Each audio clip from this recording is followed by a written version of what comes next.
Hello everyone, welcome back to my YouTube channel Navigator the Study Point. Once again I'm back with a new video and topic for the day is biological classification.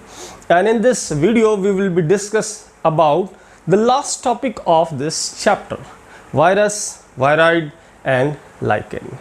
और आज हम बात करने वाले हैं virus का structure, virus की definition, virus के कैरेक्टरिस्टिक फीचर. और as we know that virus is a connecting link between living and non living. So what are the character which determine that virus is a non living and what are the character which claim that virus can be considered as a living organism. And most important, in all the classifications, either the 2, 3, 4, 5, 6 kingdom, virus is not at all placed anywhere else. Virus को उस classification में कहीं कोई जगह नहीं दी गई है. Reason ये है कि ये टिपिकल है थोड़ा सा कंसिडर्ड करना कि वायरस लिविंग है कि नॉन लिविंग है. और जो बायोलॉजिकल क्लासिफिकेशन है they are clear cut only for the living organisms. तो वायरस की स्टडी हम करते हैं वायरोलॉजी में और वायरस का एक डिफरेंट ही अलग ही टाइप का एक क्लासिफिकेशन दिया गया है. नेक्स्ट हम बात करेंगे वायरस के सब पार्टिकल्स के बारे में, वायरॉइड के बारे में, विरियॉन्स के बारे में कि वो क्या है और उनसे होने वाली डिसीज़ क्या है. Next we will be proceed for lichen. What are lichens, lichens क्या होते हैं, लाइकेन की कैटेगरीज क्या हैं, लाइकेन के एग्जाम्पल्स क्या हैं और लाइकेन की इकोनॉमिक इंपॉर्टेंस क्या है. Okay, so without wasting time let start. तो सबसे पहले हम बात करेंगे वायरस की.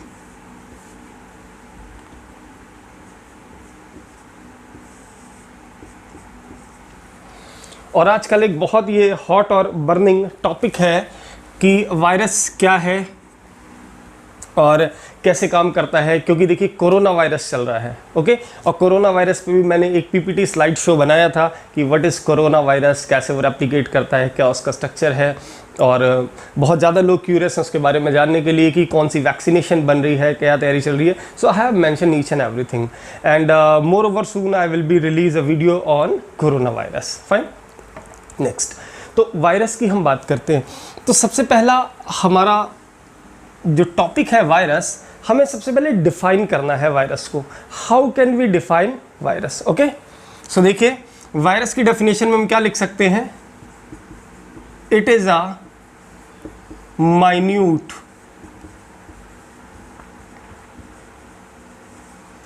Package of nucleic acid and that nucleic acid may be DNA और RNA, या वो न्यूक्लिक एसिड जो है वो DNA भी हो सकता है, RNA भी हो सकता है. बहुत सारे वायरसेस में जेनेटिक मटेरियल RNA है और बहुत सारे वायरसेस में जेनेटिक मटेरियल DNA है. So it is a minute package of nucleic acid DNA और RNA surrounded by protein coat. Fine.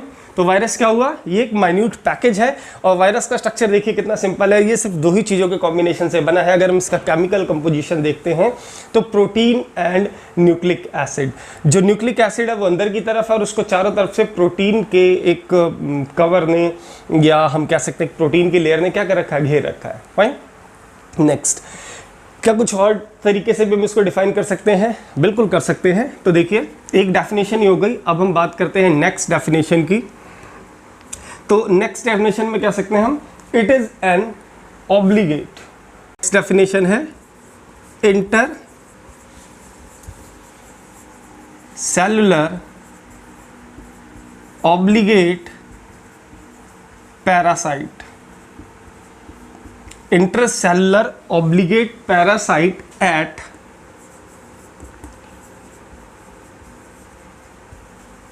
Gene level. तो हम वायरस को इस तरह से भी डिफाइन कर सकते हैं. It is an intercellular obligate parasite at gene level. और एक डेफिनेशन मैंने ऊपर मेंशन कर रखी है. अब बात आती है डिस्कवरी की. फाइन. सो देखिए जो TMD डिसीज है, fine, tobacco Mosaic disease, it was discovered by mayor. Fine. तो देखिए अब हम डिस्कवरी की बात करते हैं. तो जो TMD डिसीज है, टोबैको मोजाइक डिसीज, तो मैंने अभी शॉर्ट में लिखा है क्योंकि इसके बारे में भी हम डिटेल में डिस्कस करेंगे टीएमडी क्या है। तो जो टीएमडी डिसीज है that was discovered by Mayer. लेकिन प्रॉब्लम क्या है, but credit for the discovery of the virus is not at all goes to Mayer. लेकिन वायरस की डिस्कवरी का क्रेडिट मेयर साहब को नहीं जाता है। क्रेडिट किसको जाता है? Credit for the discovery of the virus is goes to Ivanovsky. Reason ये है कि मेयर ने ये बताया कि टोबैको मोसोइक डिसीज है, इसने फाइंड आउट किया कि डिसीज है तंबाकू के प्लांट में होने वाली, लेकिन इसका कॉजल ऑर्गेनिज्म क्या है? So he was failed to identify, okay, he was failed to identify the causal organism for the disease, but ultimately the causal organism was find it out by Ivanovsky, so the credit of the discoveries goes to Ivanovsky. Discovery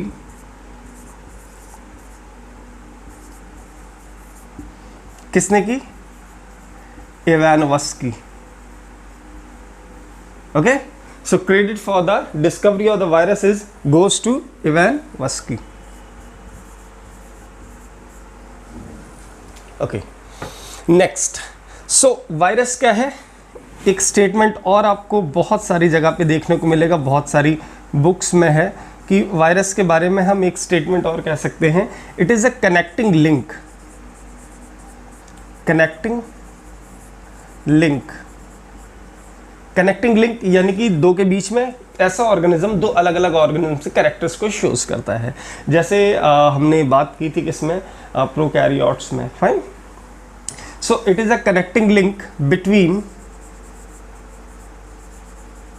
living and non living.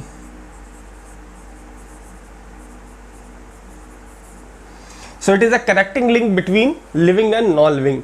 So हम कह सकते हैं neither it is living nor it is dead. तो ना तो ये living है ना ये डेड है। जनरली देखा जाता है कि नॉर्मल कंडीशंस में ये इनएक्टिवेट फॉर्म में रहता है। When it came in contact of a living cell it start to replicate and behave as a living organism. Fine. So इसलिए इसको क्या बोलते हैं हम? Connecting link. So now we will be discuss about the characteristic feature that what are the character which claim virus is living and what are the character which claims that virus is a non living organism.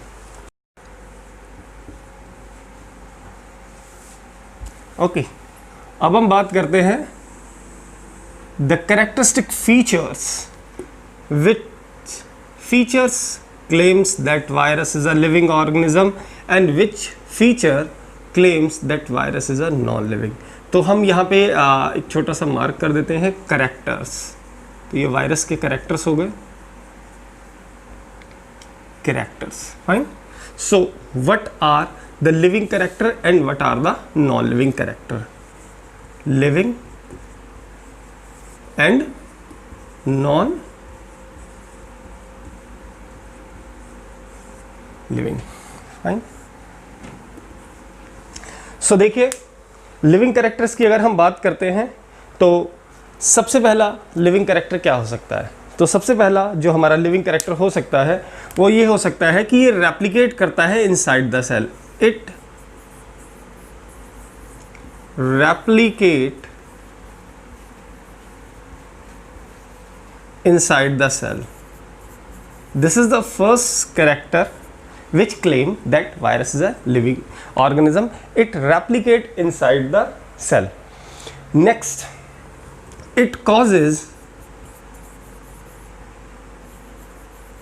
disease like fungi and bacteria. So like the living organism fungi and bacteria, it also causes the diseases. Next, अब इसके पास genetic material है, तो genetic material है तो इसका मतलब इसके पास jeans भी होंगे। फाइन। तो यानी कि nucleic acid shows the similar gene mutation. Nucleic acid shows the similar gene mutation. Fine. Next and the fourth and the important character is इसके पास क्या है?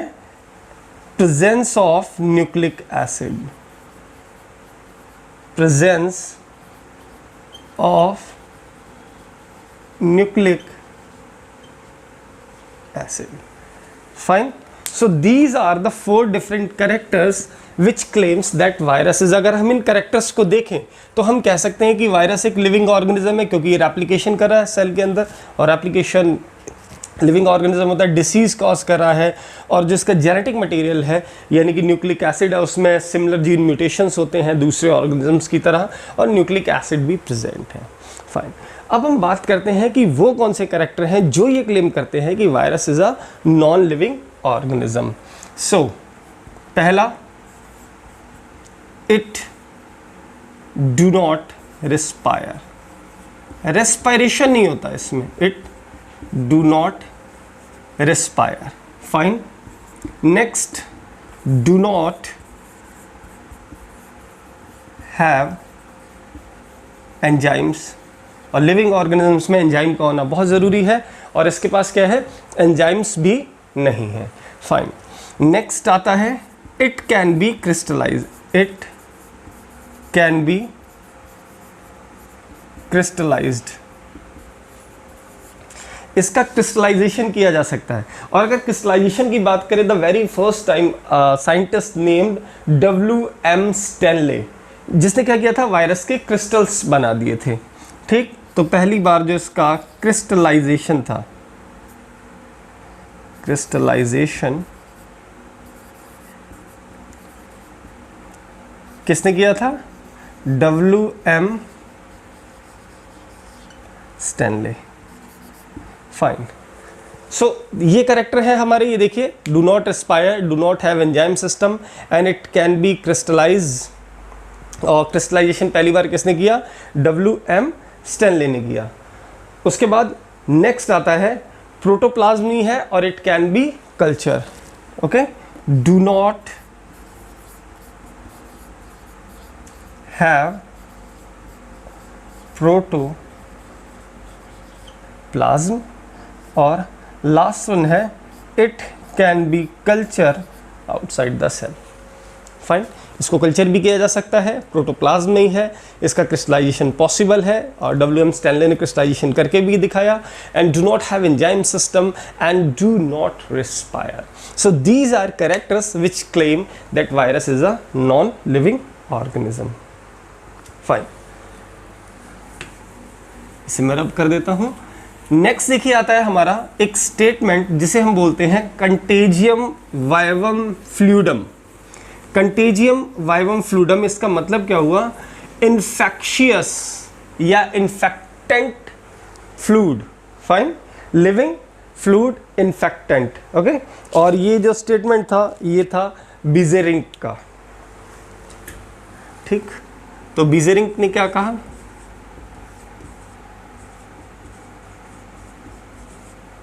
ठीक, 1898.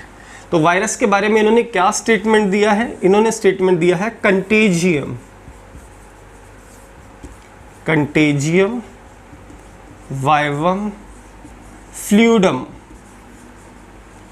फाइन. सो इसका मतलब क्या हो गया, लिविंग फ्लूइड इन्फेक्टेंट, यानी कि ऐसा फ्लूइड जो क्या कर रहा है, इन्फेक्शन कॉज कर रहा है. Okay. Living fluid infectant. Okay. So Beijerinck का स्टेटमेंट है ये, कंटेजियम वाइवम फ्लूइडम, ये means living fluid infectant. Next देखिए, अब हम बात करेंगे कि जो इसमें दे रखा है हमारा NCERT में TMV के बारे में, टोबैको मोज़ाइक वायरस के बारे में और टोबैको मोज़ाइक डिसीज़ के बारे में. फाइन. सो देखिए, तो एज मैंने आपको इंट्रोडक्शन में बताया था कि जो टोबैको मोज़ाइक डिसीज़ है, it was discovered by mayor in 1898. And उसके बाद जो इवानोव्स्की ने हैं, उन्होंने क्या किया था, ये बताया था कि इसका कॉजल ऑर्गेनिज्म क्या है. सो हम बात करते हैं TMV वायरस की. TMV virus. सो देखिए, सबसे पहला स्टेटमेंट आता है कि TMV का मतलब क्या है, टोबैको मोज़ैक वायरस। डिसीज कौन सी कॉज कर रहा है ये? It is causing the disease tobacco mosaic disease, tobacco mosaic disease. Fine, तो काफ़ी रिसर्च हुई है इस पे, टोबैको मोज़ेक पे। उसके बाद जो इसका वायरस है वो कैसा है? It is a rod shape और 18 नैनोमीटर किस में है? डायामीटर में है। कैसा है ये? रॉड शेप, 18 नैनोमीटर इन डायामीटर। फाइन, उसके बाद स्ट्रक्चरल, जो अगर हम इफिशिएंसी की बात करें तो WM स्टैनले को 1935 में इससे रिलेटेड डिस्कवरीज के लिए क्या मिला था? नोबेल प्राइज मिला था। फाइन, WM स्टैनले 1935 क्या मिला? Nobel prize.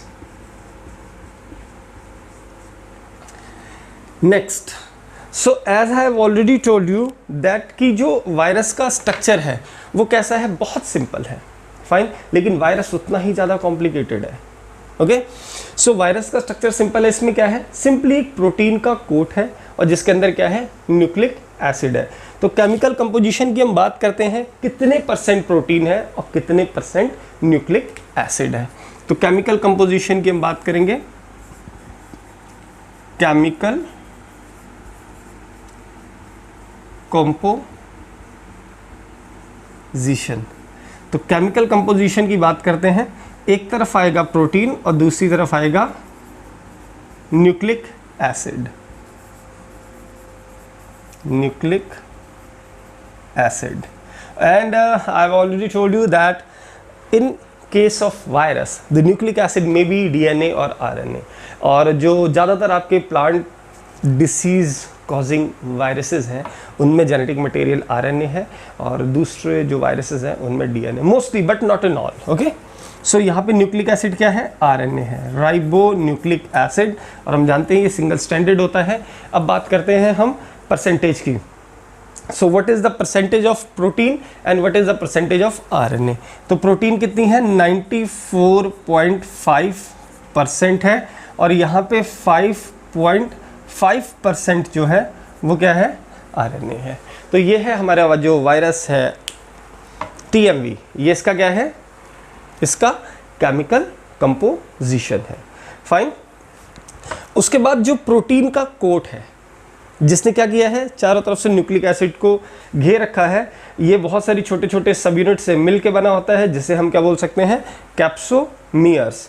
Okay, so the sub unit capsomeres कितनी होती हैं? 2130। Protein coat made up of sub units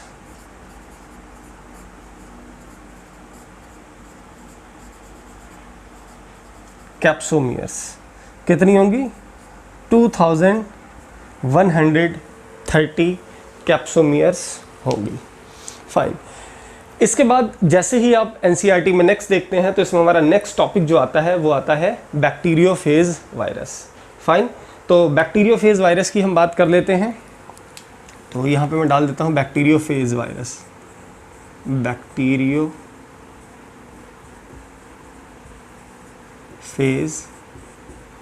virus. Okay, तो ये जो बैक्टीरियोफेज वायरस है तो सबसे पहले हमें इसके बारे में याद रखना है, a virus which is parasite on bacteria, यानी कि ऐसा वायरस जो बैक्टीरिया के ऊपर फीड करता है या बैक्टीरिया को खा सकता है उसे हम क्या बोलते हैं? Bacteriophage virus. Means virus parasite on bacteria, यानी कि ऐसा वायरस जो क्या है? बैक्टीरिया के ऊपर पैरासाइट है। और अब हम बात करेंगे इसकी डिस्कवरी की, तो ट्वार्ट एंड डी हैरेले। डिस्कवरी के लिए क्रेडिट कैसे जाएगा? ट्वार्ट को, ट्वार्ट, ओके, और दूसरा है डी हैरेले। ये दो साइंटिस्ट थे जिनको क्रेडिट जाता है किसके लिए, डिस्कवरी के लिए, किसकी, फॉर द बैक्टीरियोफेज वायरस। और हमारा जो गंगा एक्शन प्लान चल रहा है जिसमें बहुत सारे माइक्रोब्स हैं जिनको साफ़ करने की बात की जा रही है, तो गंगा एक्शन प्लान या यमुना एक्शन प्लान में तो उसमें बहुत सारे बैक्टीरियोफेजेस का यूज़ किया जा रहा है जो क्या कर रहे हैं, उस वाटर को स्पॉइल करने वाले या डिसीज़ कॉज करने वाले बैक्टीरियाज को क्या कर रहे हैं, ख़त्म कर रहे हैं। अब हम अगर इसके स्ट्रक्चर की बात करें तो देखिए एक रफ स्ट्रक्चर में ड्रॉ करूँगा यहाँ पे, और ऑलमोस्ट उस स्ट्रक्चर से आपको आइडिया लग जाएगा कि किस तरह का इसका स्ट्रक्चर हो सकता है। Fine, almost like this. Okay, तो ये क्या है, इसका ऊपर वाला जो रीजन है this is the head region, बीच में कॉलर है, फिर कॉलर के नीचे यहाँ क्या होगी, शीथ होगी, और नीचे क्या होंगे, टेल फाइबर्स होंगे। फाइन, और इसके अंदर क्या है, ये this one is genetic material. So ये क्या है, हेड रीजन, और उसके बाद ये क्या है, कॉलर रीजन, और यहाँ पे क्या होगी, शीथ होगी। फाइन, और ये नीचे की तरफ क्या होंगे, टेल फाइबर्स होंगे, टेल फाइबर्स। और इसका जो हेड है आप देख सकते हैं कैसा है, ये हेक्सागोनल हेड है, हेक्सागोनल शेप का क्या है, इसका हेड है। उसके बाद इसमें जो जेनेटिक मटेरियल है ये क्या है, dsDNA। dsDNA का मतलब डबल स्ट्रैंडेड डीएनए। ओके, और उसके बाद ये देखिए हेक्सागोनल हेड है, और उसके बाद जो टेल है वो कैसी है, सिलेंड्रिकल है। फाइन, सो टेल कैसी है, यानी हेक्सागोनल हेड और सिलेंड्रिकल टेल।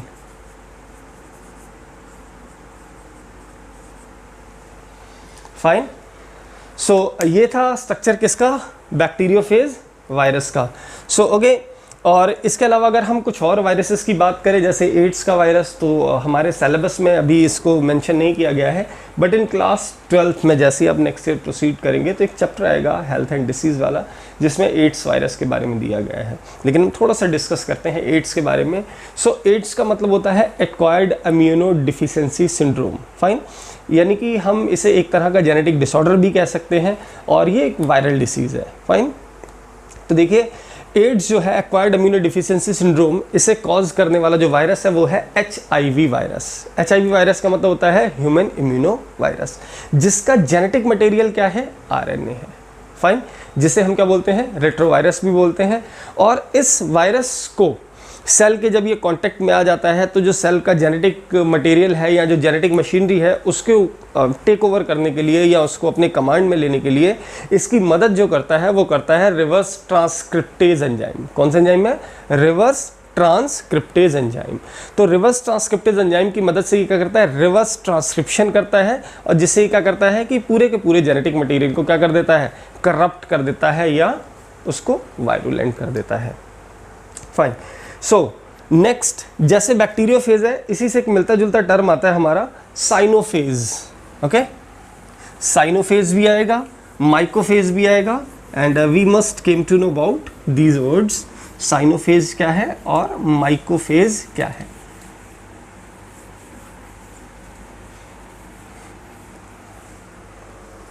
सो देखिए, तो जैसा कि मैंने आपको बताया टर्म साइनोफेज, दूसरा टर्म बताया मैंने आपको mycophage. So what is this cyanophage and what is this mycophage? When a virus is parasite on cyanobacteria means virus parasite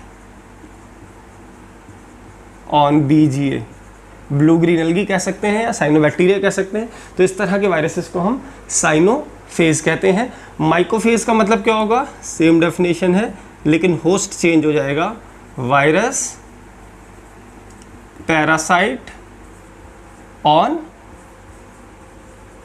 fungi. जब वायरस फंजाई के ऊपर पैरासाइट हो जाए तो इसे हम क्या बोलते हैं, माइकोफेज बोलते हैं। नेक्स्ट आता है हमारा वायरॉइड्स। ओके, वायरॉइड क्या है और प्रियॉन क्या है, ये दो टेक्निकल टर्म है related to the virus. So fine, देखिए वायरॉइड।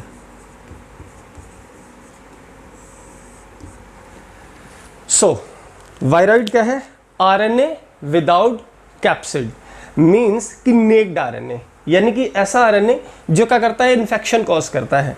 यानी कि जो हमारा वायरस है, वायरस दो चीज़ों से मिलकर बना है, प्रोटीन का कोट और जेनेटिक मटेरियल। तो ये ऐसा वायरस का सब पार्टिकल है जिसमें प्रोटीन का कोट नहीं है, सिर्फ RNA as a genetic material है, सिर्फ आरएनए ही है। और वो आरएनए क्या करता है? इन्फेक्शन कॉज करता है। तो इस सब पार्टिकल को हम क्या बोल सकते हैं? वायरॉइड बोल सकते हैं, यानी कि RNA without capsid, RNA without, RNA without capsid. तो बिना कैप्सिड, यानी कि क्या होगा? कैप्सिड की कोटिंग नहीं होगी, आरएनए विदाउट कैप्सिड, या हम इसे नेक्ड आरएनए भी कह सकते हैं। Fine, okay. RNA without capsid या नेक्ड आरएनए, या हम कह सकते हैं short naked RNA molecule, short naked RNA molecule is known as viroid. Okay, next आता है हमारा वायरोसॉइड। वायरोसॉइड भी एक टेक्निकल टर्म है, वायरोसॉइड्स।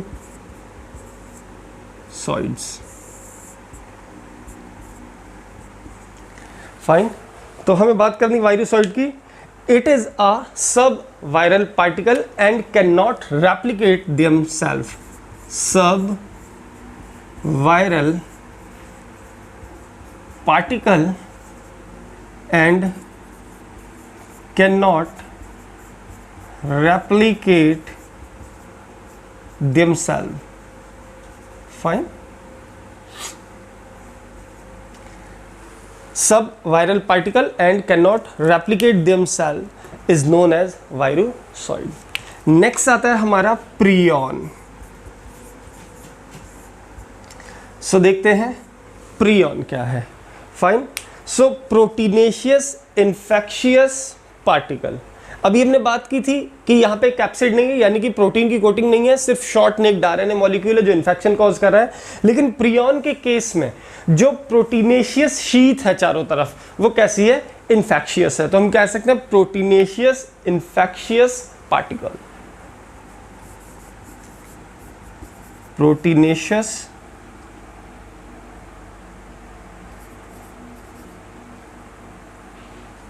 proteinaceous infectious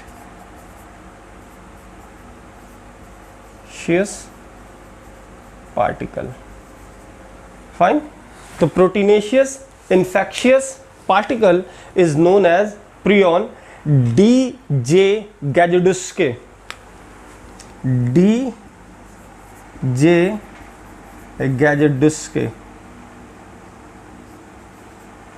फाइन, इनको क्रेडिट जाता है किसका? प्रियॉन की डिस्कवरी का।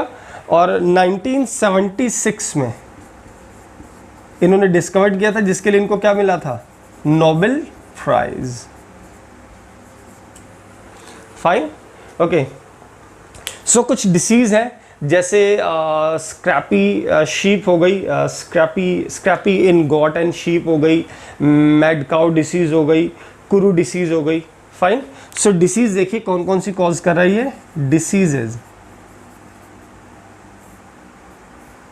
सो scrapie of goat and sheep, mad cow disease, kuru disease.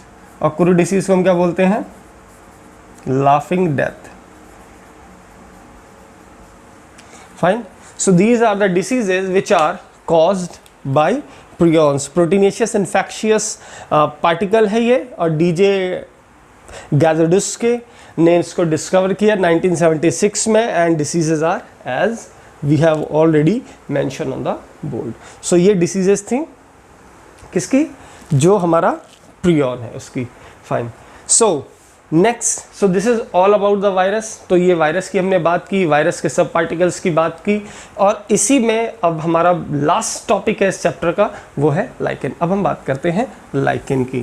तो लाइकेन क्या होता है? सो लाइकेन की अगर हम बात करें तो लाइकेन क्या है, लाइकेन एक सिम्बायोटिक एसोसिएशन है किसके बीच में, फंजाई और एल्गी के बीच में।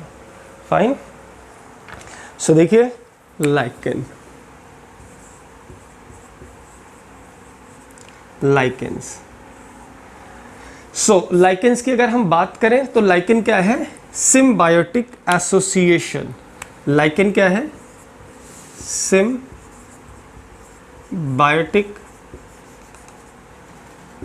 Association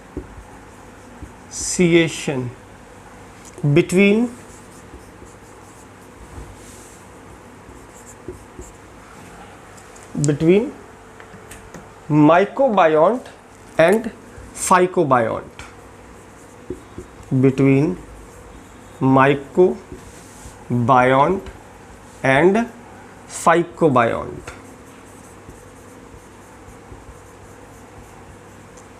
fine, symbiotic association between mycobiont and phycobionts। Okay, तो अब हम बात करते हैं कि mycobiont क्या है और phycobiont क्या है। फाइन, phycobionts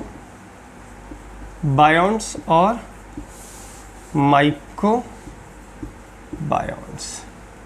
फाइन, तो phycobionts क्या है हमारा, फाइकोबायोंट जो वर्ड आया ही आया है फाइकोलॉजी से, और फाइकोलॉजी का मतलब होता है स्टडी ऑफ एल्गी। तो हम कह सकते हैं कि ये कैसा हमारा एल्गल कंपोनेंट है।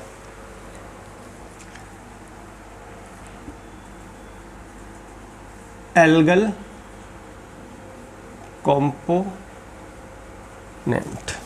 फाइन, और जो माइकोबायोंट होगा ये क्या होगा, ये हमारा फंगल कंपोनेंट होगा, फंगल कंपोनेंट्स।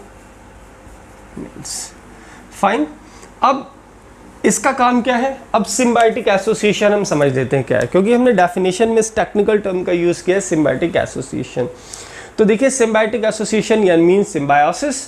तो सिम्बायोसिस या सिम्बायोटिक एसोसिएशन का मतलब होता है कि एक ऐसा association, okay, in an association in which both the organisms are mutually benefited.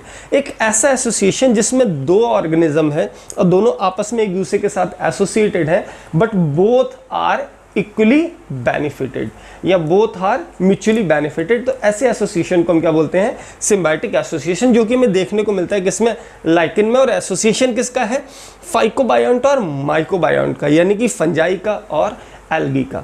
तो सिम्बायोटिक एसोसिएशन को आप ऐसे भी समझ सकते हैं कि जैसे आप अपने फ्रेंड्स के साथ कुछ खाने पीने की चीज़ों को क्या करते हैं, शेयर करते हैं।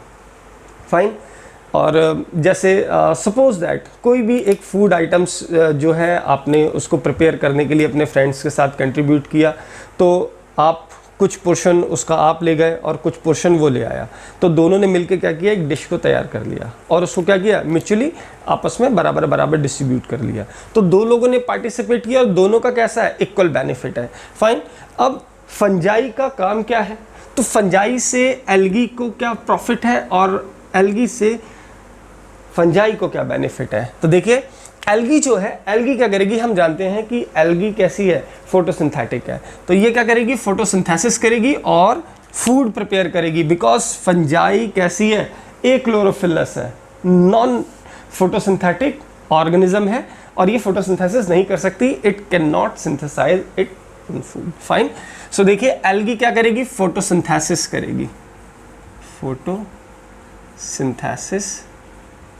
और क्या करेगी, फूड प्रोडक्शन करेगी।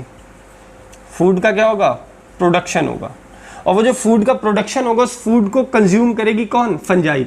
एल्गी खुद तो कंज्यूम करेगी क्योंकि उसने फूड बनाया है, सेल्फ फूड बनाया है, तो अपने लिए कंज्यूम करेगी, और उस फूड का कुछ पोर्शन जो है वो फंजाई भी कंज्यूम करेगी।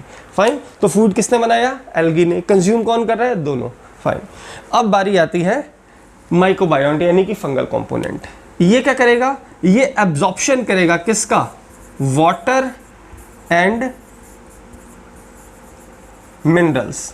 वाटर और मिनरल्स का क्योंकि बेस में नीचे की तरफ यही होगी और ऊपर की तरफ फंजाई होगी, तो ये क्या करेगा, ये वाटर और मिनरल्स का क्या करेगा, एब्जॉर्प्शन करेगा और उस वाटर और मिनरल्स को अपनी मेटाबॉलिक एक्टिविटी के लिए यूज करेगा और फंजाई और एल्गी को भी क्या करेगा, प्रोवाइड कराएगा। तो ये देखिए जो फंजाई है ये एल्गी को क्या दे रही है, वाटर एंड मिनरल्स, ओके, और एल्गी जो है फंजाई को क्या दे रही है, फूड दे रही है। तो दोनों कैसे हो गए, म्यूचुअली बेनिफिटेड हो गए। फाइन, सो ये है हमारा सिम्बायोटिक एसोसिएशन। चलिए उसके बाद हम अब बात करते हैं कि इनकी इकोनॉमिक इंपॉर्टेंस क्या है और इनके एग्जाम्पल्स क्या है। फाइन, एग्जाम्पल्स की बात कर लेते हैं हम कि लाइकेन के एग्जाम्पल्स क्या हैं या टाइप्स ऑफ लाइकेन कौन कौन से हो सकते हैं और उन लाइकेन्स के नाम क्या हैं। फाइन, एग्जाम्पल की बात करेंगे हम। देखिए तो एग्जाम्पल में आता है हमारा क्रस्टोज, फोलियोज एंड फ्रूटिकोज लाइकेन्स। तो लाइकेन्स को हम 3 कैटेगरी में, सॉरी 30 बोल दिया मैंने, 3 कैटेगरी में हम कैटेगराइज करेंगे। सबसे पहले आता है हमारा कौन सा, क्रस्टोज। कैसा आता है, क्रस्टोज लाइकेन। दूसरा आता है हमारा फोलियोज लाइकेन और तीसरा आता है फ्रूटिकोज लाइकेन। सवाल आता है क्रस्टोज क्या है, फोलियोज क्या है और फ्रूटिकोज क्या है। तो हमारे सिलेबस में बहुत ज़्यादा इसको डिटेल में मेंशन नहीं किया गया है, तो हम इसके बारे में क्या करेंगे, बस थोड़ा थोड़ा सा इंट्रोडक्टरी पढ़ेंगे। Crust like closely appear to substratum, okay, crust like closely appears to substratum। ठीक, क्लास 12th में जब हम इकोलॉजी की स्टडी करेंगे तो उस इकोलॉजी वाला जो चैप्टर है उसमें जब हम इकोलॉजी पढ़ेंगे तो उसमें एक टॉपिक पढ़ेंगे हम सक्सेशन। तो सक्सेशन में जैसे आपका मतलब वाटर के अंदर सक्सेशन या सैंड के ऊपर जैसे हाइड्रोस्फीयर और लिथोस्फीयर और सामोस्फीयर। तो लिथोस्फीयर जब हम पढ़ेंगे तब हमें ये समझ में आएगा कि किस तरह से एक पर्टिकुलर जगह जो पहले कैसी थी, बिल्कुल बैरन लैंड थी, फिर धीरे धीरे बहुत सारे जोग्राफिकल चेंजेस आए और वहाँ पे क्या बन गया, बहुत बड़ा सा पहाड़ बन गया। उस पहाड़ के ऊपर जो वेजिटेशन है वो कैसे आया, सबसे पहले कौन से प्लांट आया, वेजिटेशन कैसे आया, यानी कि इन्वेजिनेशन कैसे वो उस बैरन लैंड के ऊपर किस मतलब इन्वेजिनेशन कैसे हुआ वेजिटेशन का, प्लांट्स का उस बैरन लैंड के ऊपर, वो हम सीखेंगे सक्सेशन में। तो वहाँ हमें समझ में आएगा क्रस्टोज लाइकेन की इंपॉर्टेंस। और इसके एग्जाम्पल हैं, पहला है हमारा ग्राफिस, ये नाम है लाइकेन के। फाइन, तो ये नाम है ग्राफिस। और दूसरा हो गया हमारा राइजोकार्पॉन और लैकानोरा, राइजो कार्पॉन एंड लैकानोरा। फाइन, तो ये 3 एग्जाम्पल है। नेक्स्ट आता है हमारा फोलियोज। ठीक, फोलियोज में देखिए क्या आता है, फोलियोज में आएगा हमारा लीफ लाइक बॉडी। कैसा आएगा, लीफ लाइक बॉडी होगी, लीफ लाइक बॉडी। अब इसके एग्जाम्पल है 2। तो सबसे पहला कौन सा है, पेल्टी गेरा, और दूसरा कौन सा है, परमेलिया। पेल्टीगेरा एंड परमेलिया, पेल्टीगेरा एंड परमेलिया। फाइन, सो ये क्या है, दोनों एग्जाम्पल्स हैं किसके, फॉलिकोज लाइकेन के। ओके, अब तीसरा आता है फ्रूटिकोज। फ्रूटिकोज में क्या होगा, लाइकेन इज ब्रांच्ड, लाइकेन कैसा होगा, branch like a bush and attached to substratum। Lichen कैसा है, lichen is branched like a bush